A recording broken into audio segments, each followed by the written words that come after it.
Have you ever noticed that every single time you save the kids, their tents are set up with a gap? Well, I don't think this was an accident, but instead, this seems to be on purpose, giving us a hidden detail from the true story this game seems to have been based on that you might not know about. But first, let me explain. In the game, we go into a forest to save 4 missing children, but it's important why we came here in the first place. And it's also important how this bunny picked up all of my body weight like it was nothing. In the very beginning of the game, we see 4 different slides introducing us to the story and what's happening in this forest. It first tells us that there were sightings of a deer, and then the following week, 4 kids went missing in this same forest. And after the police searched the place, they couldn't find anything and locked down the forest. And finally, we're the ones to go in, trying to unravel this mystery. Now, we don't necessarily know a timeline as to when we entered the forest, but we do know that the deer was inside of it long before the kids were, meaning it's possible that these kids aren't related, but instead kids who just went to a park or a forest or a trail or something and then were hunted separately by the deer. But that's until we read what's above the slides that tells us that this game is based on a true story. And so far, most people think that the story was based on a plane crash in 2023, which had a few adults, including a mother and her 4 children. The mother and her kids were the only ones to survive the crash, but not long after, the mother passed away as well. And this left the kids to fight for themselves.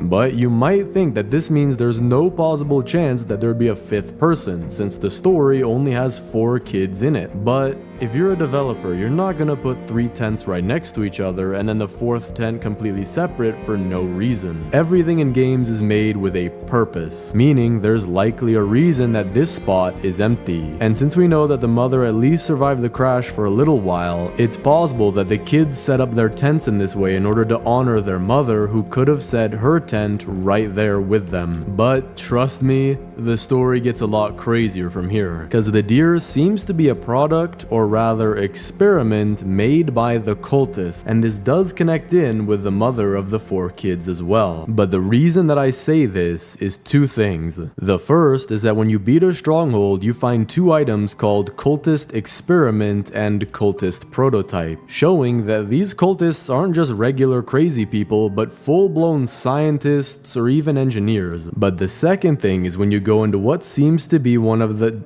I'm so sorry. No, don't look at me like that. I didn't mean to. I'm sorry, man. But anyway, the second thing is when you go into what seems to be one of the cultists' hideouts, which has a room full of nothing but white and what seems to be a one-way mirror. And you would use this room in order to observe people or maybe even the deer itself. But just outside of that room, we find metal beds that have handcuffs on them, restricting anyone's movement if they were to lay down on it. But this bed is way, and I mean way too big for any human to use, but the deer might fit. And since we know that the deer is friendly to the cultists, since they're out at nighttime and never get attacked like we do, it's possible that the deer was actually created by the cultists as their main weapon or defense for this very forest. And it honestly does work pretty well, because with the deer always attacking us and not really letting us go outside at night, it's pretty hard to get your first 99 nights in this game. But what does this have to do with the 4 children and their mother story? Well, it's possible that after the mother passed away, the cultists could have taken her body and turned her into this deer, because we know that they're pretty intelligent and they're capable of doing this. But another thing that links the deer and their possible mother is the ending cutscene we get when you finally beat the game. In it, we see the deer reach out towards our campfire, but why would it be reaching out towards us? It surely can't want us